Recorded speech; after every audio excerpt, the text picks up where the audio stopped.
This video contains content that may not be suitable for all viewers. Viewer discretion is advised. The body of former WWE star Shad Gaspard has been found on Venice Beach after being swept away in a strong riptide. I think he had his son with him. I've always had a respect, especially for water. I've had friends and relatives that have drowned. And I'm not going to say that they just outright disrespected water, but in a way they did, because they had a lackadaisical attitude on the force of nature. I don't care how big and how strong you are, how much wind you think you have, you are no match for the water. I used to go fishing all the time. And one day we went out to this place called Rollover Pass. And I was out there wading in the water fishing, and a big wave hit my ass.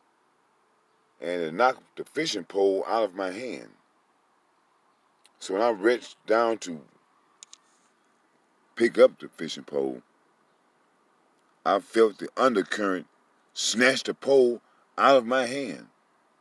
I just thought to myself, like, man, if I would have slipped and fell, that undercurrent would have sucked me out. There's no telling how many miles I would have been out to sea before I finally came up. And that's what happens when people go out swimming out in the ocean and on these. Hey man, these are not swimming pools, and it is very dangerous when you go out swimming because, like I said, that undercurrent moves faster than the water that you see on top. And a lot of people think that they see the water coming in, that all the water comes in. They're just on top. The water rolls.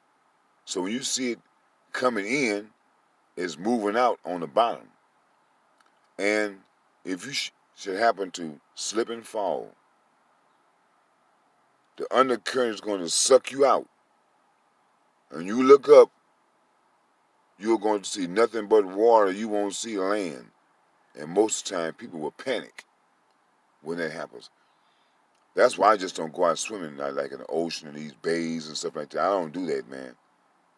I really don't like swimming in swimming pools.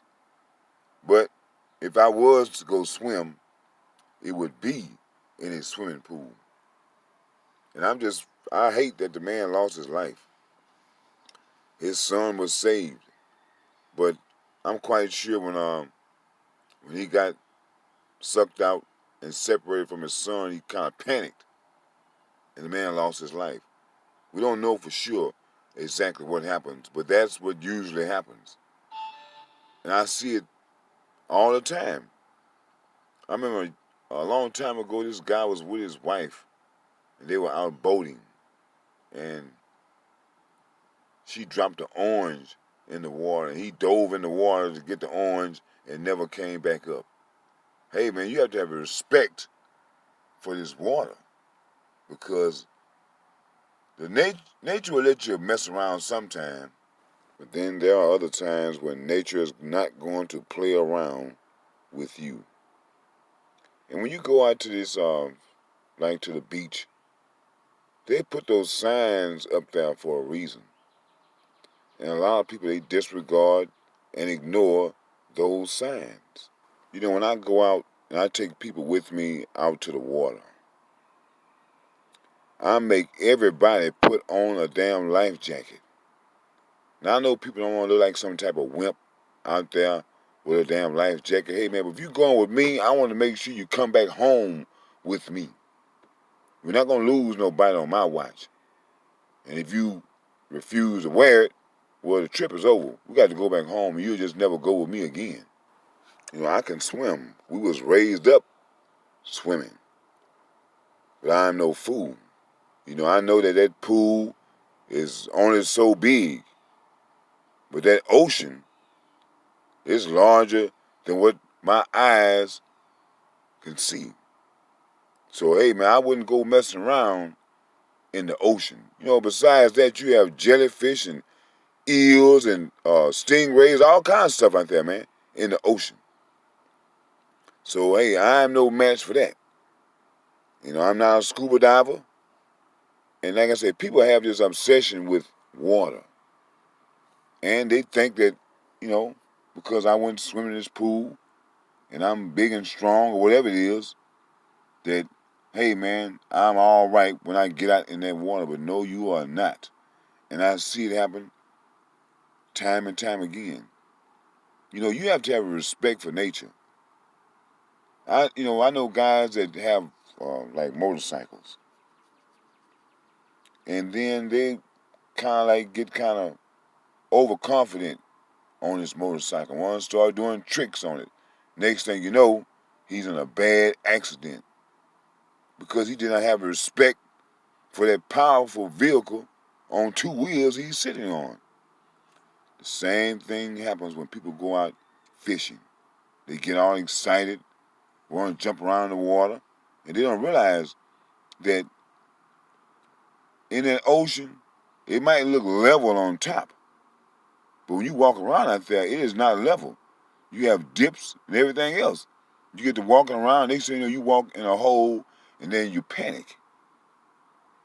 That's why I say, man, my best advice is to stay out the damn water. I know people love going to the beach. Unless it's some type of beach where I can actually see through the water, I can see the bottom, yeah, I might get in that. But this old murky, cloudy water, especially the water they got here in Texas, I would never get in no Galveston Beach water. I might go, and if it was the Bahamas, that's different. But we're talking about California and Texas. Hey, man, these beaches not made for swimming. They made for one thing, fishing. So I lost a cousin, his name was Isaiah White. I lost him when he went and jumped in Buffalo Bayou. I had another friend, his name was Terry Moore. We went to junior high school together. He got drowned, I think, up in San Jacinto River. And that always stuck with me. That's why I don't mess around in that water, man. Especially in water where people go fishing. Because there's lines out there and people, lines have gotten broken. There's anything out there, man. It is not safe. My condolences goes out to the family. I know people are tired of being cooped up in the house. But hey, man, when you get out the house, don't go wild. And just do something that's going to cost you your life. People are depending on you. There are people out here I've noticed that think that people don't love them. But man, if you were to leave this earth, it will be a tragedy to people that love you. And I've been noticing that during this fake pandemic, I'm going to call it what it is. That's what I feel like it is. But during this pandemic, I've been noticing that people, man, have been making bad decisions, especially concerning their lives. Now, I kind of drive fast myself, but people are driving just a little too fast, and they really don't have good control of their own vehicle. And that's why we're starting to have a lot of fatalities here in Houston lately. When people got their little stimulus check, bought them a car, and they just, hey man, they are losing their damn minds. Some of these people have cars, they don't need cars. But anyhow, hey man, when you go out to the beach, man, I don't care if you are an expert swimmer, stay out that damn water. If you must get in the water, please wear you a life jacket. Don't think about people laughing. He got a life jacket. Hey, man, but guess what? I'm going home to my family tonight. Hey, I feel the people. I'm upset myself. This coronavirus has affected us all in one way or another. But, hey, man, you have to remember this. Trouble don't last always. And this too shall pass. The world has seen worse than the coronavirus. And the world is still here. The same thing with this damn coronavirus. Hey man, this thing is going to come and go. Some people will still be here. On this earth, if you want to be here, you have to do what it takes to stay here. You know, through all of this, I just pray that Shad's son can somehow get over this. And I'm hoping that, the young man will grow up to be successful. I know it's a tough thing to get over losing a parent, a father, but I also know that time heals all wounds. Seems as if that in the black community here lately, soon as we get over one tragedy, here is another. But we are going to make it. Because one thing I do know, it might seem all dark and drabby right now for black people, but you have to remember, out of darkness comes light.